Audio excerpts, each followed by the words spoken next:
Indian high commission పైన యూకేలో ఖలిస్తానీ తీవ్రవాదుల దాడి జరిగింది. అక్కడ పెద్ద ప్రొటెస్ట్ నిర్వహించిన సందర్భం ఉంది.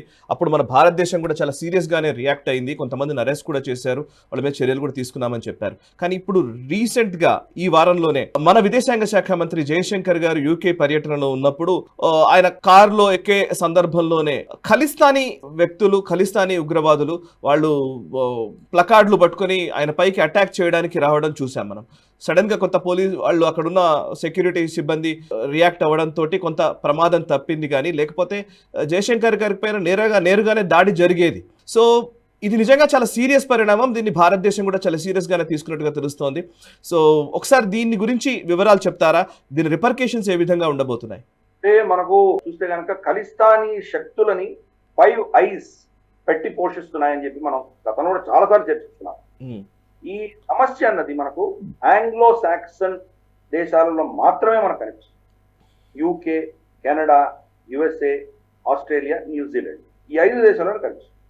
ఏ సిక్కులు మిగతా దేశాల్లో లేరా? ఫ్రాన్స్లో లేరా? జర్మనీలో లేరా? ఆఫ్రికాలో లేరా?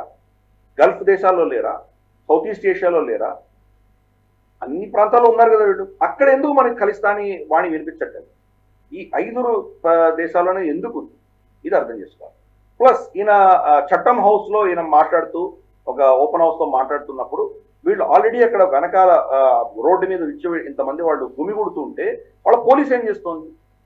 ఏదో బ్యారికేడ్ లాంటిది ఒకటి పెట్టారు, బ్యారికేడ్ వెనకాల ఉండాలి అని. కానీ ఏ వ్యక్తి అయితే నిజంగా జయశంకర్ గారి కారు మీద దాడి చేశాడో అతను బ్యారికేడ్ కంటే ముందర ఉన్నాడు. అతను ఎలా అలో చేశారు? ఫస్ట్ అతన్ని రోడ్డు మీద ఉన్నాడు, రోడ్డు మీద భారత జెండా పట్టుకొని రెడీగా ఉన్నాడు. అంటే మీరే రూల్ పెట్టారు, వీళ్ళందరూ కూడా ఆ బ్యారికేడ్ వెనకాల ఉండాలి, వాళ్ళ పాటికి నినాదాలు చేసుకోవచ్చు, జెండాలు చూపించుకోవచ్చు, కానీ వాళ్ళు ముందు రావడానికి వీలు లేదు, మీరు బ్యారికేడ్ కట్టారు. అటువంటిది ఈ వ్యక్తిని మీరు బ్యారికేడ్ ఈవల వైపు ఎలా పర్మిట్ చేశారు? తర్వాత అఫ్ కోర్స్ అతను వెళ్ళి ఆ జెండాని చింపడం, భారత జెండాని చింపి జయశంకర్ గారి ముందర, కారు ముందర. అప్పుడు జయశంకర్ గారు ఆల్రెడీ కార్లో కూర్చొని ఉన్నారు. మీరు సరే వీళ్ళని తీసుకువెళ్ళిపోయారు. But it's too late. Already attack అయితే జరిగిపోయింది కదా. దానివల్ల ఎంత ఇన్సల్ట్ అయింది భారతదేశానికి. అఫ్ కోర్స్ మనం వాళ్ళ హైకమిషన్ పిలిచామో, బాగా తిట్టాము వాళ్ళని, ఇదంతా యాక్సెప్టబుల్ కాదు అని. సో వాళ్ళు సరే దిస్ ఇస్ అన్యాక్సెప్టబుల్, మేము దీని గురించి చర్యలు తీసుకుంటామని చెప్పారు. ఏం చర్యలు తీసుకుంటారు? అక్కడ ఇటువంటి గతంలో కూడా మన ఎంబసీ మీద దాడి జరిగి ఎంబసీ మీద ఉన్నటువంటి జెండాను తీసేస్తుంటే కూడా మీరేం చేశారు? దాన్ని ఎందుకు అంతవరకు పర్మిట్ చేశారు? ఫస్ట్ వీళ్ళు ఏ దేశానికైనా వాళ్ళ ఎంబసీ ఏదైతే ఉంటుందో, ఫర్ ఇన్స్టెన్స్ భారత రాయబారి యూకేలో ఉందంటే ఆ ప్రాపర్టీలో పరిధిలో భారత చట్టాలే వర్తిస్తాయి, యూకే చట్టాలు వర్తించవు. అలాగే అమెరికన్ ఎంబసీ భారతదేశంలో ఉందంటే ఆ కాంపౌండ్ లో మాత్రం అమెరికన్ లానే పనిచేస్తుంది, భారత లా పనిచేయదు. ఇది ఇంటర్నేషనల్ గా జెనీవా కన్వెన్షన్ ఉన్నటువంటి ఒప్పందం ఇది. అటువంటిది వాళ్ళు మా టెరిటరీలోకి వైలేట్ చేసి వచ్చి ఇవన్నీ చేసినా కానీ కూడా మీరు దానికి నిమ్మకి నీరెత్తకుండా ఉన్నాడు అంటే కనుక దీంట్లో మీ హస్తం ఉంది అని స్పష్టంగా అర్థమవుతుంది. అంటే ఇటువంటి వేర్పాటువాద శక్తులకు మీరు పోషణ ఇస్తున్నారు, వాళ్ళకి స్పేస్ ఇస్తున్నారు, వాళ్ళని అపేక్షిస్తున్నాం. అదే ఈరోజు మనం చూసాం. ఇంత దౌర్భాగ్యమైనటువంటి పరిస్థితి మనం చూసాం.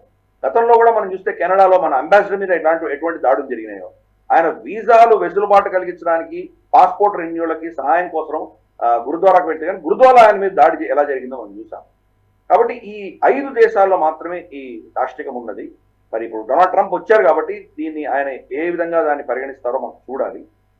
ఒకవేళ డొనాల్డ్ ట్రంప్ అమెరికాలో దీన్ని ఏదో విధంగా కట్టడి చేసినా కానీ కూడా ఇంకా ఈ లెఫ్టిస్ట్ భావజాలం ఉన్నటువంటి కియర్ స్టార్మర్, తర్వాత మనకు జస్టిన్ ట్రూడో, ఇటువంటి వ్యక్తులు తప్పకుండా దీన్ని వాడుకునేటువంటి పరిస్థితి మనం చూస్తున్నాం. భారత వ్యతిరేకంగా వీళ్ళు వాడుకుంటున్నారు.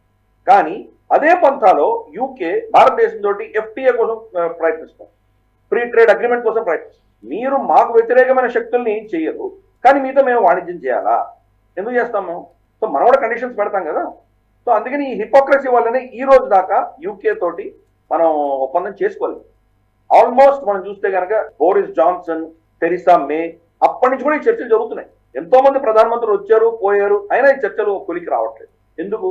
దానికి కారణం యూకేనే. ఇటువంటి భారత వ్యతిరేకమైన శక్తుల్ని వాళ్ళు పోషించడం, భారతదేశం ఎవరిని ఎక్స్ట్రాడైట్ చేయమంటున్నావా, విజయమాల్య లాంటి వాళ్ళని సురక్షితంగా ఉంచుకోవడం, ఇటువంటి పిచ్చి పనులు చేస్తున్నారు కాబట్టి మనం దాన్ని ఒప్పుకోవట్లేదు. అలాగే మన మన మన బిజినెస్ మెన్ కానీ, మన స్టూడెంట్స్ కానీ ఫ్రీగా అక్కడ వెళ్ళడానికి వెసులుబాటు వాళ్ళు ఇవ్వడానికి సిద్ధంగా లేదు. ఇల్లీగల్ ఇమిగ్రెంట్స్ మాత్రం వస్తున్నారు.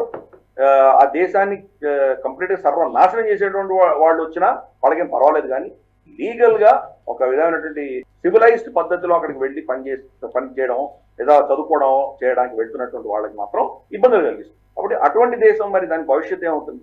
ఇది మాత్రం చాలా దారుణమైన పరిస్థితి. క్రమేపీ మనం అడ్వైజరీస్ ఇవ్వడం మొదలు పెట్టాలి. ఇటువంటి దేశాలకు వెళ్ళకూడదు అని చెప్పి అడ్వైజరీస్ ఇవ్వడం మొదలు పెట్టాలి. వీళ్ళని బ్లాక్మెయిల్ చేసి వీళ్ళని ఎక్స్పోజ్ చేయాలి.